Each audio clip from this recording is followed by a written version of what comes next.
It was a typical Friday evening when I found myself home alone for the weekend. My parents had gone out of town for a wedding, leaving me with the house to myself. At 17, I felt a sense of freedom and excitement that was hard to resist. The plan was simple. I would binge watch my favorite horror series, order a pizza, and enjoy the quiet of my suburban neighborhood. As night fell, I settled into the living room, blankets piled high and popcorn at the ready. The wind outside howled against the windows, and rain drummed steadily on the roof. I loved nights like this, cozy, with just enough atmosphere to set the mood for the terrifying episodes I was about to dive into. Just as I was getting into the first episode, my phone buzzed with a message from my best friend, Sarah. She had a new boyfriend, and of course, she wanted to share every detail with me. I typed a quick response and glanced outside. The streetlights flickered as the wind picked up, causing the shadows outside to dance unsettlingly. I shook off the feeling of unease that crept into my mind. It was just my imagination playing tricks on me, fueled by the horror stories I loved so much. I turned my attention back to the screen, and before I knew it, hours had passed. As the clock struck midnight, I decided to take a break and grab some snacks from the kitchen. The house was eerily quiet now, the only sound being the faint hum of the refrigerator. I poured myself another bowl of popcorn and opened the fridge for a drink when I heard it.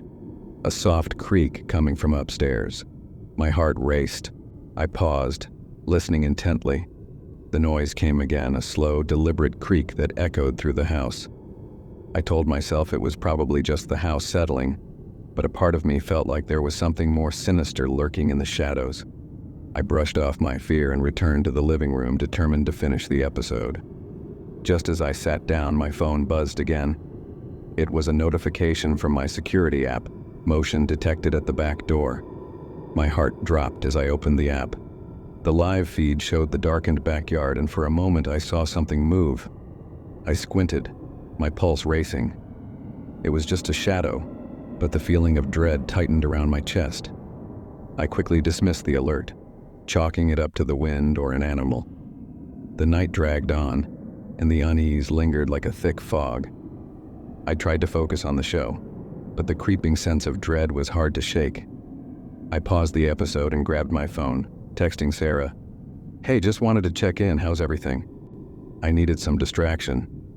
She replied almost instantly, sharing her excitement about her new relationship. I smiled, feeling a bit more at ease.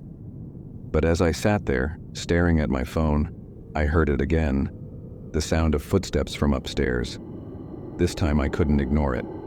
I stood up, my heart pounding in my chest, and made my way toward the staircase. Each step I took felt like a violation of the eerie silence that enveloped the house.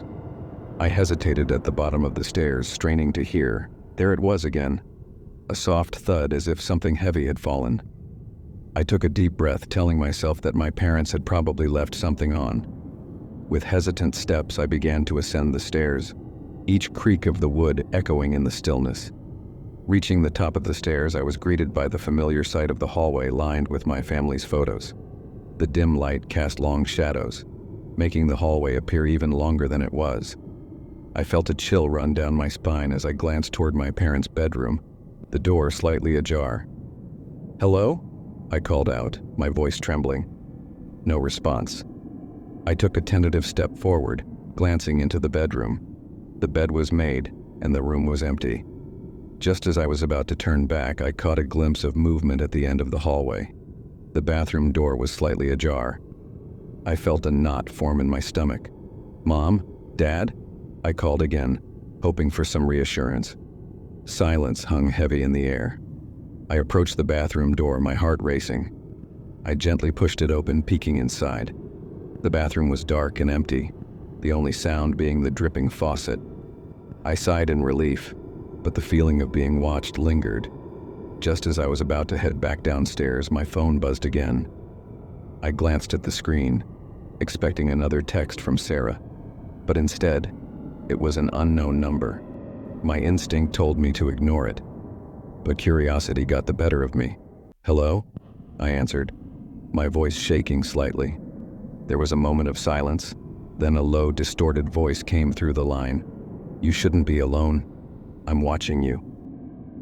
Chills ran down my spine and I hung up immediately, my hands shaking. Who was that?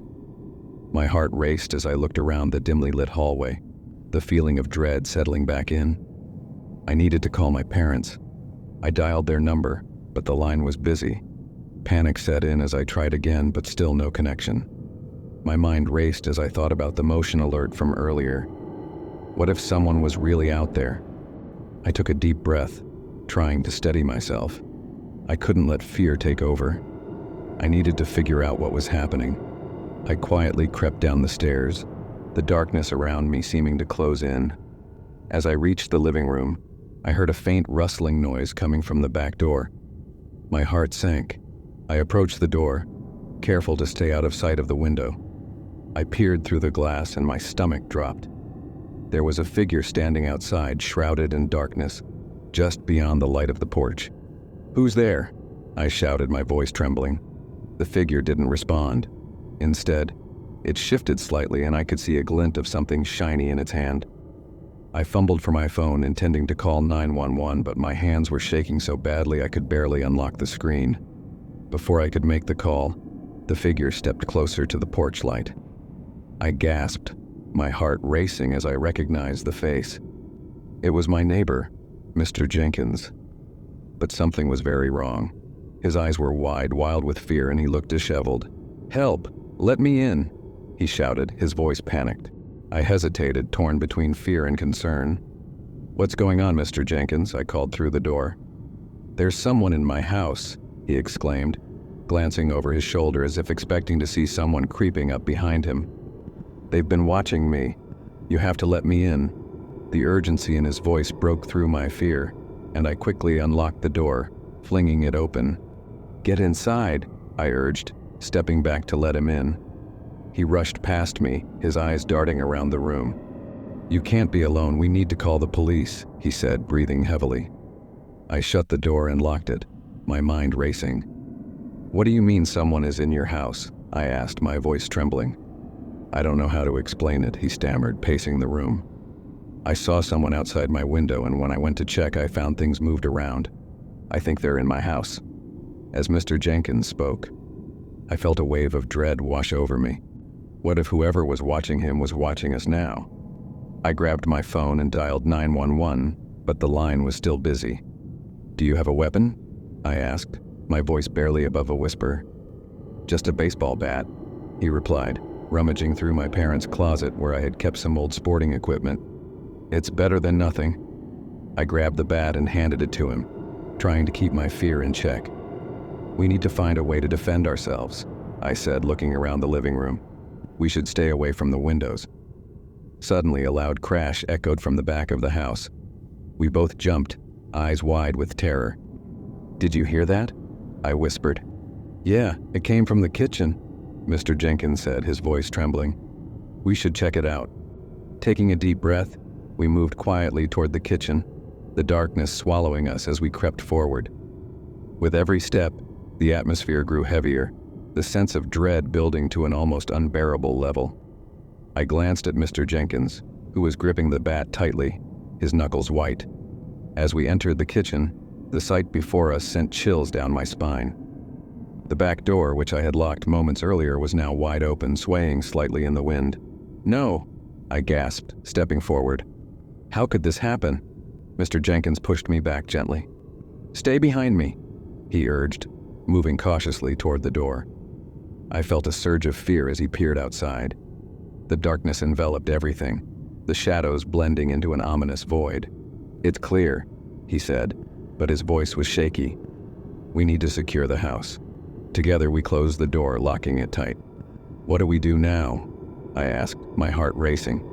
"We wait," Mr. Jenkins replied, glancing at the windows. "But we can't let our guard down." We moved to the living room, our senses on high alert. I could feel the tension in the air, like a storm brewing just out of sight. My mind raced with thoughts of what could happen next. What if the intruder was already inside the house? Hours passed and the silence became unbearable. Every creak of the house echoed like a warning bell, reminding us of the danger that lurked outside. I tried to distract myself with thoughts of safety, but it was hard to shake the feeling of being watched. Suddenly, my phone buzzed again, the bright screen illuminating the dark room. It was a message from my mom. "We're on our way home. Is everything okay?" I quickly typed a response, my fingers trembling. "No, someone is in the house. Call the police." I pressed send, heart racing. Just then we heard it, a soft shuffling sound coming from the hallway. My heart dropped. "Did you hear that?" I whispered to Mr. Jenkins. He nodded, gripping the bat tightly. "We need to check it out." Taking a deep breath, we moved cautiously toward the hallway, each step echoing in the silence. As we reached the top of the stairs, we saw it, a shadow flickering in the dim light. "There," I whispered, pointing to the figure at the end of the hallway.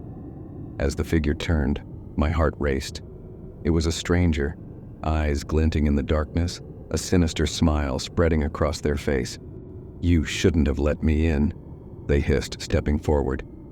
With a surge of adrenaline, Mr. Jenkins swung the bat, but the figure ducked and lunged at us. We fought back, struggling to protect ourselves as the intruder pressed forward. In the chaos, I grabbed a nearby lamp and smashed it over the figure's head, buying us a moment to escape. We raced back down the stairs, adrenaline pumping as we headed for the front door. "Get to the car," Mr. Jenkins shouted, pushing me ahead. Just as we reached the door, I heard the unmistakable sound of sirens approaching. Relief washed over me.